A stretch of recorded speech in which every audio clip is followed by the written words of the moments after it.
I swim regularly, I train hard, but it just doesn't seem to be getting any easier or any faster. Sound familiar? Yeah, I bet it does. I've experienced, continue to experience it, and judging by the comments and messages that we receive quite regularly, a whole bunch of you out there do as well. But it's not due to a lack of trying. Quite often it's our own technique or style of training that can be the culprit that is slowing us down. Now, as a swimmer, it can be very easy to get hung up on the clock and the times that we see at the end of each rep, but not all improvements are reflected by the clock. So my first suggestion to anyone out there would be to stop this clock watching. Becoming a faster swimmer is a transformation. Our body is literally learning how to move through the water with less effort and adapting to that. And sometimes this adaptation could mean that we actually go slower before we actually become faster. But if you're not getting any faster in the long run, then you could be making some mistakes and doing something wrong. Now, today I'm going to run through a few of those mistakes that could be slowing you down.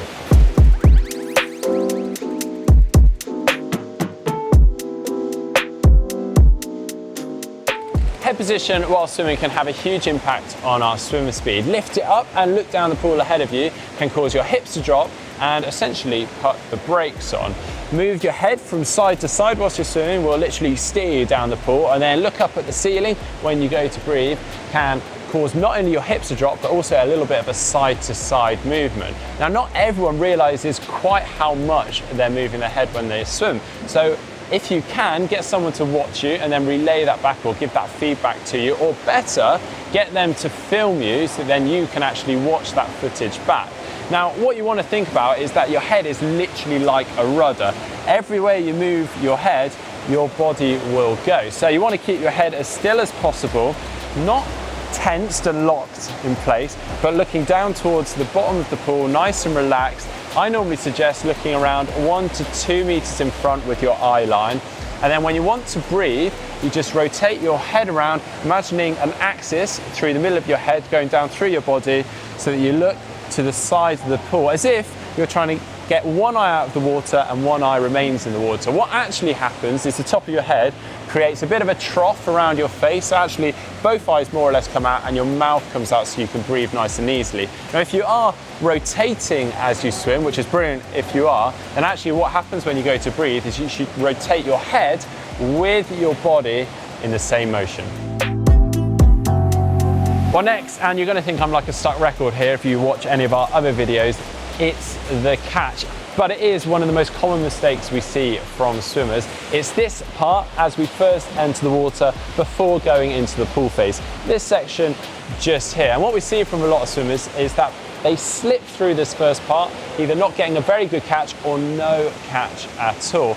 And therefore, they lose their momentum. It ends up being quite an inefficient and tiring technique because then they try making up for it in the pool phase. I often liken it to running with the heel strike, a really exaggerated heel strike. So if you imagine that heel outstretched in front, striking the ground almost like a braking force, we lose that momentum. Then to get that speed back up, we then have to put a lot of effort back in. It's exactly the same with swimming. Now, another knock-on effect of not getting a very good catch is that we lose our lift in the water at the front of the stroke. This therefore means that our body position lowers in the water, it drops down, that increases our surface area in the water, and therefore the resistance and a braking force, making us have to work harder and probably swim slower.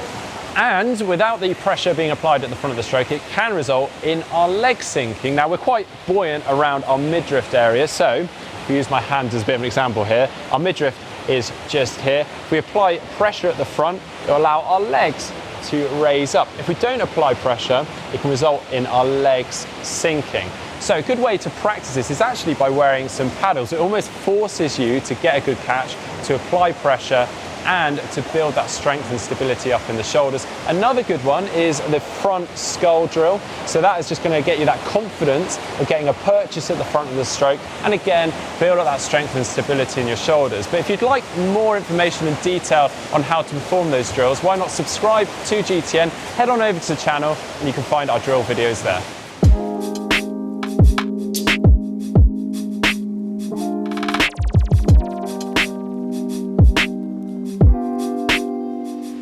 Now, understandably, as you're trying to perfect your stroke, you end up slowing things down and can be a little more delicate with your arm recovery and particularly your hand entry.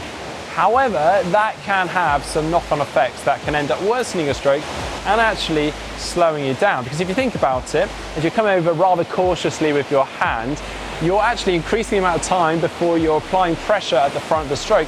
In that time, your body position drops in the water, and as I mentioned before, that increases your surface area, the resistance through the water, and therefore can make you slower through the water. Now, I'm not suggesting you'll start flailing your arms over and slapping the water, but you do want to reduce this pause and be a little bit more assertive in your hand entry, and that quite often just comes down to your confidence with your stroke and your hand entry.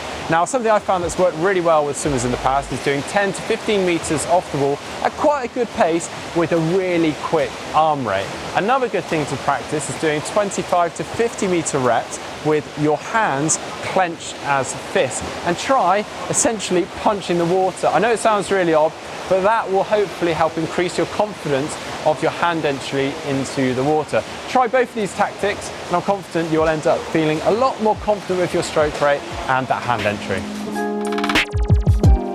Finally, something I see an awful lot of swimmers doing is not allowing themselves time to recover. And I can understand that in order to get faster and better, we think that we just need to train harder and train more. And rarely do we think about the recovery. But by just ploughing up and down the pool without allowing ourselves time to recover can actually be more detrimental. How can we expect ourselves to deliver good quality from start to finish if we're not allowing ourselves time to recover?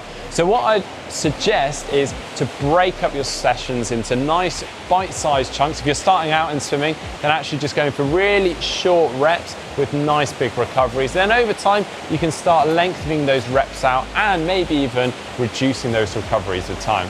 The same goes from swim to swim. Don't try to do a killer workout one day and then another the next day. Your body just won't be ready to do that. You may get through it and do it okay, but again, the quality just won't be there and you could potentially be digging yourself quite a big hole. Now, ideally, you want to have a nice structure to your swimming training to really get the most out of it and to progress in the best way possible. So, for instance, if you're swimming 3 times a week, that might be doing 1 aerobic swim, 1 speed swim, and 1 strength or threshold swim. That way, you're turning up to each swim knowing exactly what to do and you're not getting carried away in one versus another.